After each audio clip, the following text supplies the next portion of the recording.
Here are some tips and tricks to surviving 7 Days to Die Darkness Falls Edition.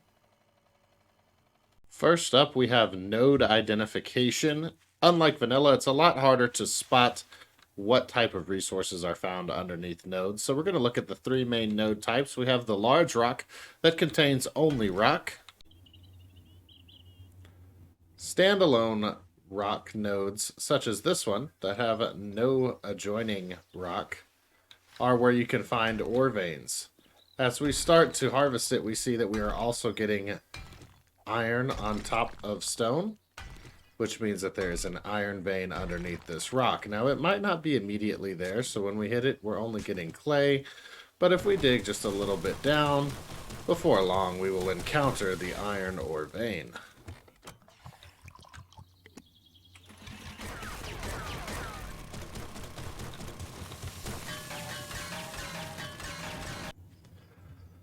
The third resource node style is this 2-rock setup. These 2-rock setups won't have anything other than stone. So even if you dig them out and dig beneath them, you're not going to find anything else other than stone, clay, and sand. So if you're looking for iron and nitrate, you want to avoid these double rock setups. Anytime you are out scavenging for resource nodes, be sure and gather any apple trees that you see. I will explain why later on in the video. One of my favorite quality of life changes in Darkness Falls mod is the custom storage mods. These can be done by the laborer class. You can build things such as a gun rack, and look at that huge inventory space. A toolbox where we like to keep our tools, clothing rack, etc.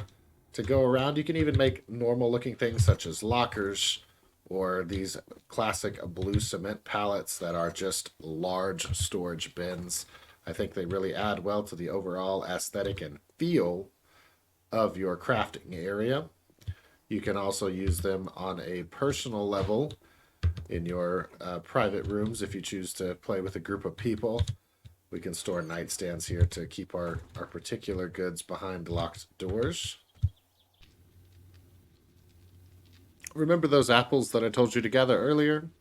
The reason being is that apples can be converted at a 1-to-1 ratio to animal feed, also alongside being able to make apple pie and apple juice. The animal feed is very useful for the farmer class.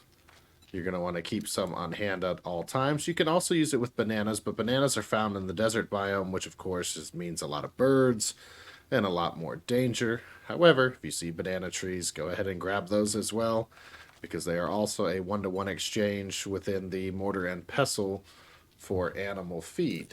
Now, why do you need animal feed, you might ask? Farmer perks, when leveled up, allow you to build a chicken coop and a animal snare. Now, these don't actually trap rabbits or chickens roaming around in the wild. Instead, you build them, and then over time they generate a harvest. So now we can come harvest this chicken coop. It has 3 eggs, 8 feathers, 6 eggs, 9 feathers, 3 more eggs, 4 more eggs, 7 more eggs, just like a normal chicken coop would do. So we just harvested 32 eggs from our chicken coops.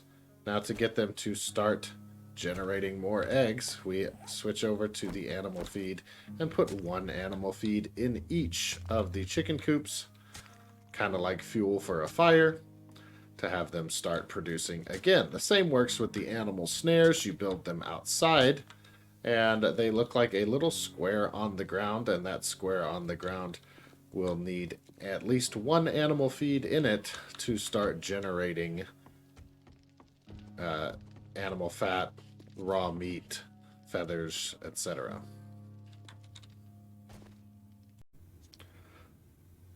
Another kitchen life hack for you. These custom storage shelves were made by our laborer, and as you can see, they have a ton of inventory space. What I like to do before I begin cooking for everybody is I like to transfer all of my items in the inventory into one of these empty ones, then go to my one with the raw materials and take all of them, And then I step into the oven and I can see everything available for myself to make. So right off the rip, I can see I have blueberry pancakes, banana pancakes, dozens of good things, cheese pizza that we can make. Of course, I can still look up things if I'm trying to make a particular thing, like coffee cake being one of the best types of food. I'm missing rice milk, so on and so forth. But I can craft everything that I want to craft or get it queued up cooking. So let's go ahead and make some blueberry pancakes. Start them up right now, and then when I am done choosing what kinds of foods to make, I then just simply take everything that's remaining and transfer it all back into the same one, and then simply grab all of my inventory back.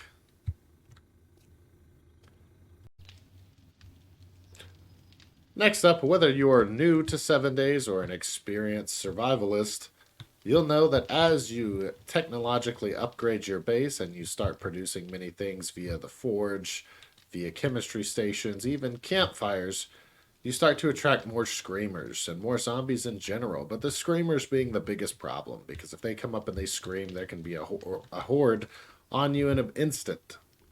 One way to cut that down is the screamers are attracted to heat generation. So if you have a lot of things running off of fuel, such as chemistry stations and forges and even campfires, it will attract more zombies. So the creation of things like this advanced forge here, it doesn't run off any form of heat. It doesn't need a fuel. It just runs. So opting for spending the extra resources to create advanced forges as the laborer go a long way. As well as in Darkness Falls, they allow for ovens, which can be used to craft a variety of your cooking options, and a refrigerator in which to store everything.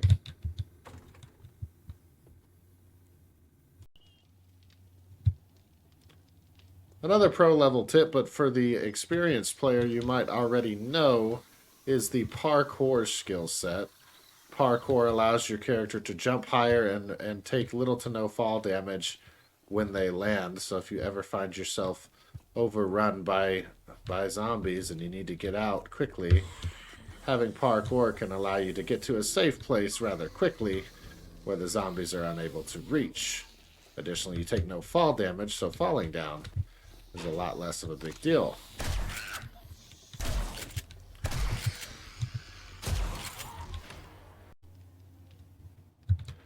Parkour can be found in the skills tree in the first tab titled Action Skills in the Athletics Action Skills section. Each one allows you to jump 1 meter higher, except for the Master lets you jump 2 meters higher. Never get a broken leg, and immunity to landmines.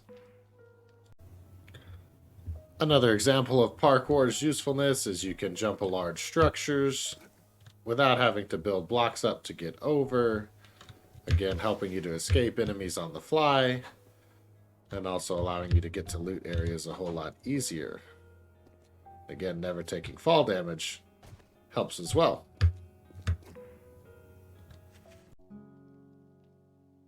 Typically in survival crafting games, I am more of a minimalist in that I prefer function over fashion. However, 7 Days painting system does make it therapeutic and enjoyable to spend your night times when you're hunkered down for safety, as a smart survivalist should be.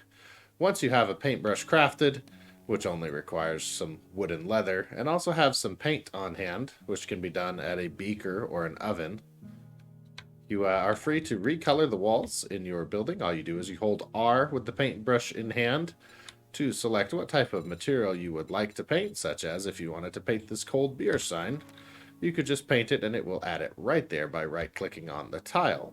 If you decide you'd rather do something more of like a tan brick number 2, simply the same thing, just adjust the color.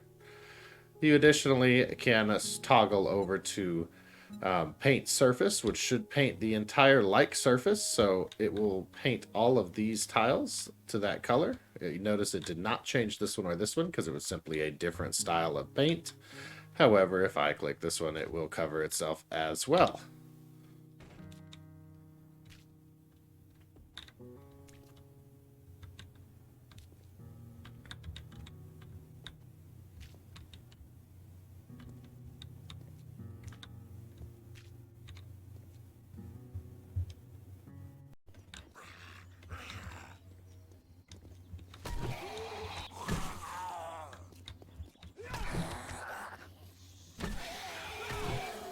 White smoke coming out of a building means that there is a trader or a super trader available in the area. Wherever the white smoke is coming from, simply go down and traverse through the little complicated house. Now, note that you cannot break down any walls or lock doors. You must use lockpicks in order to get in. But then once you get in, you'll find these amazing underground traders with some very high-end equipment. However, don't expect them to be willing to work with you just yet, as most of the time they won't trust you until your White River Scout level is high enough.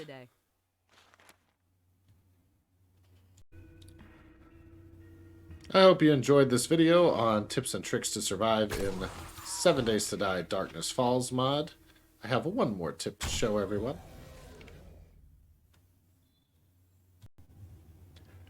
If you have ever had trouble setting up a server with mods on it in 7 Days to Die, look no further. G-Portal is the best place to do so and the easiest. Instead of going through all the FileZilla and SFTP uploads, G-Portal allows for a lot of the preset mods that are available for 7 Days to Die pre-installed. Simply toggle them to make them active on your server. Age of Oblivion, Apocalypse Now, Undead Legacy, War of the Walkers, and a few versions of the Darkness Falls servers, and Ravenhurst at the simple click of a button to make them active. Minimal upload speed, minimal effort, excellent results.